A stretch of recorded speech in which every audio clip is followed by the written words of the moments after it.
If actually you are reappointed as CS, I want to find out, because going around, you'll find yourself, there's a lot of upcoming, like you go to a place like Mathare and other places which are congested. There's no plan at all so that you find people living in a very affordable way. What plan do you have to be able to at least streamline some of these upcoming dwelling facilities that actually are causing problems? You'll find that even getting electricity in a place like that is not there. And somebody staying in a place in Mathare, and water is actually passing through her house.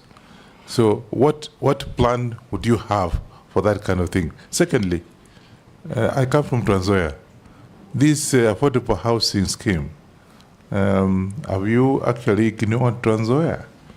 Or what is happening when it's supposed to be countrywide projects that's supposed to help people in areas that Trans Nzoia, where people who actually also need those affordable housing? Alice?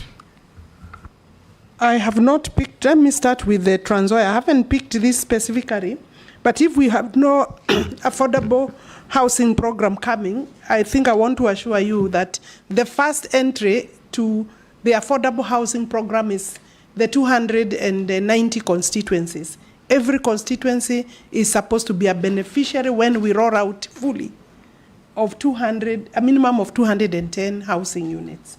So yes, we will be there. And of course, there with the available land, I won't say when, because it's a program that as soon as possible, maybe we don't even have land in your place, so you needed to work with the ministry to get land for that. And I'm not saying there isn't, because I don't have my document with me. I believe in Trans Nzoia County, we already have some affordable housing programs coming up. Where are you? Yeah. We do have. It's okay. We will be there, and I'm sure that it is every other wish of member to work with the ministry to ensure that they are there faster than maybe they even plan. Yeah. Then the slum upgrading. We have a very good slum upgrading program. It's the one working in, for example, in Kibera. We are in Mukuru. We will be going to Mathare, and therefore, what I can say is that the government needs support for the affordable housing program. The houses for the slum upgrading is even cheaper. Those houses are even cheaper than the social housing, and we have a lot of goodwill in terms of funding. Just hold there.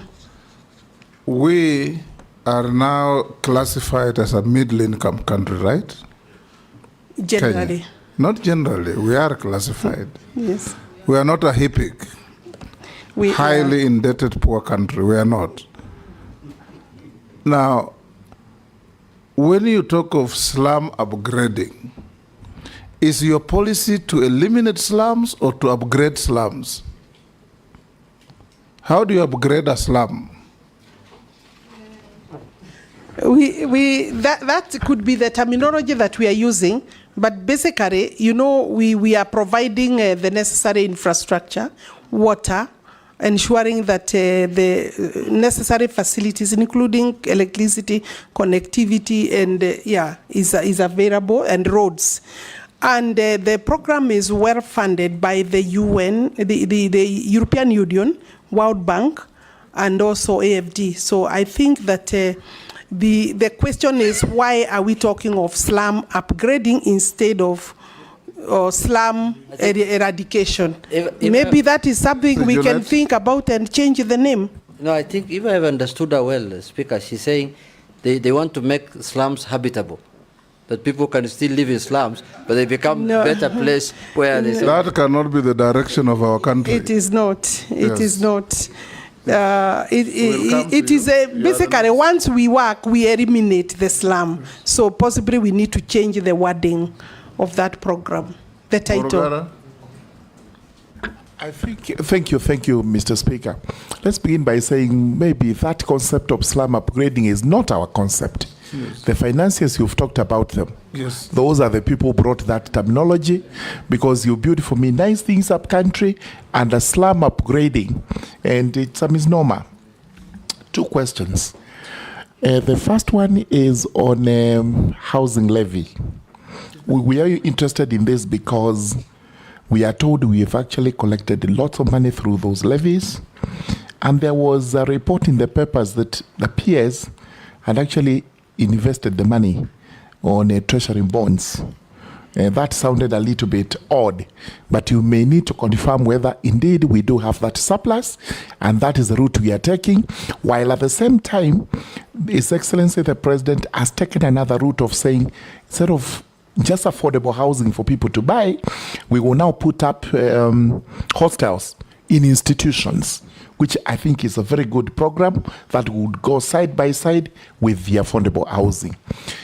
On land, again, if you are confirmed, we have experienced the president going around the country and interacting with the people. They come up to him to say, we do not have title deeds, and we need those title deeds. And he makes generous promises that in 2-3 months, I'll be back here to give you the titles that you need.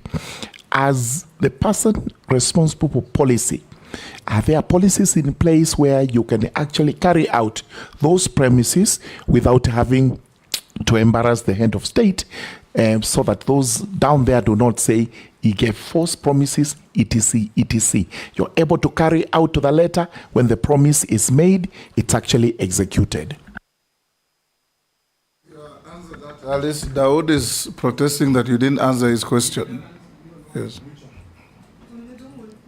And then Dung report. Go ahead.